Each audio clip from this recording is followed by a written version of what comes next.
तो जो answer sheets मिलेगी उनमें tell of the true emergency, comparison with Indira Gandhi and Hitler, और जो कुछ भी देश में घट रहा है वो सब मैंने ब्लैक एंड व्हाइट में लिखा। This was my.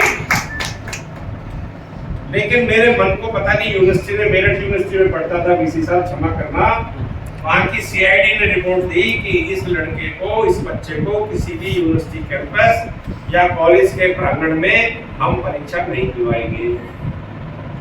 और I think in my knowledge jail से एमए बीए करने वाले तो बहुत लोग होंगे, लेकिन जेल में एक स्टूडेंट्स के लिए सब सेंटर बनने का कोई उदाहरण है तो वो बुलंदशहर जेल।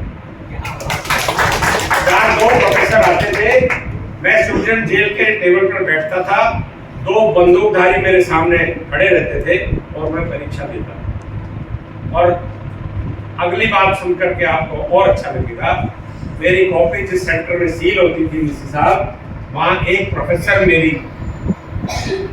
आंसर शीट पढ़ता था और बाकी सारे प्रोफेसर होते थे।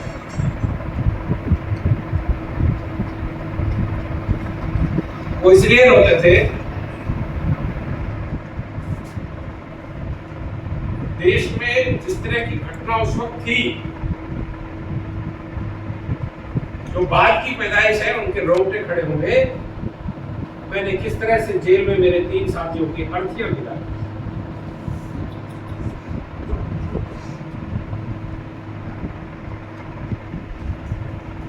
भावुकता के क्षण रहे थे। और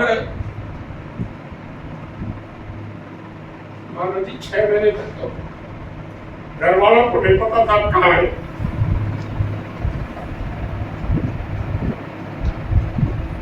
और मेरे साथ और भी छोटे थे। और मेरा रिजल्ट रोक लिया गया वीसी साहब, आप जैसे वहां और भी वीसी बैठे होंगे। और जब मैंने नोटिस दिया कि मैं फेल हूं या पास हूं, मेरा रिजल्ट तो बताओ, तो जवाब आया कि आपका केस जो है वो डिसिप्लिनरी एक्शन कमेटी को रेफर कर दिया है। Why you should not be rusticated from the university for narrating absurd matter in your answers. वो समय जेल से छूटने की कल्पना नहीं थी उस वक्त। मैं चर्चा कर रहा हूं देश की आजादी के बाद जो लड़ाई लड़ी गई, और मैं जिस मोहल्ले में रहता हूं वहां हमने स्वतंत्रता सेनानियों का सम्मान का कार्यक्रम किया था। मेरे घर के सामने ही बलदेव जी, राकेश जी और यादव जी जानते हैं, नौचौक की एक खबरी है, उसके बगल में एक तहखाना है। उस तहखाने में नेताजी सुभाष चंद्र बोस 3 दिन तक काबुल जाते हुए, दिल्ली से आते हुए रुके थे, छिपे। तो हमने उस तहखाने को हाईलाइट करने के लिए वहां कार्यक्रम किया, उसके सामने ही लोकतंत्र सेनानियों का सम्मान किया। और वहां जब बात सामने आई, जो शंकरलाल संघी नेताजी सुभाष चंद्र बोस को नारनौल लेकर आए थे, मुझे रोना तब आता है, देश आजाद हो चुका था।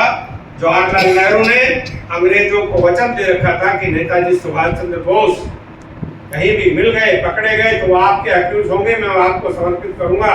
और उसकी जानकारी थी तो शंकरलाल संघी को भी, इसलिए शंकरलाल संघी को यहाँ से अरेस्ट कर दिल्ली में बर्फ की सिल्लियों पर लिटाकर कोड़ों से मारा गया। आजादी के बाद बता रहा हूं। और पूछते थे, बता नेताजी सुभाष चंद्र बोस कहाँ है?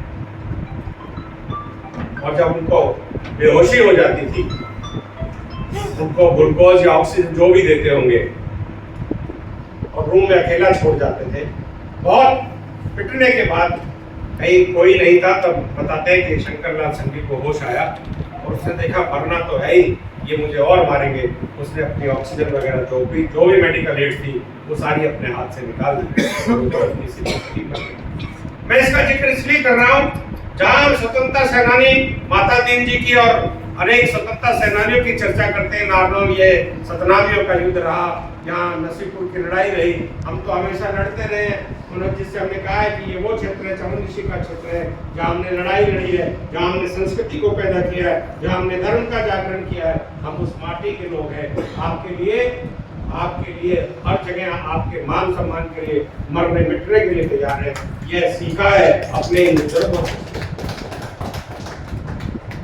आइए आप और हम सब मिलकर ऐसे मेरे महान महापुरुषों को, मेरे ऐसे बुजुर्गों को अभिनंदन करें, नंदन करें, उनको प्रणाम करें और ये आशा करें वो हमको इसी तरह आशीर्वाद देते रहे, हमको उनसे प्रेरणा मिलती रहे और हम आगे बढ़ते रहे। बहुत बहुत धन्यवाद।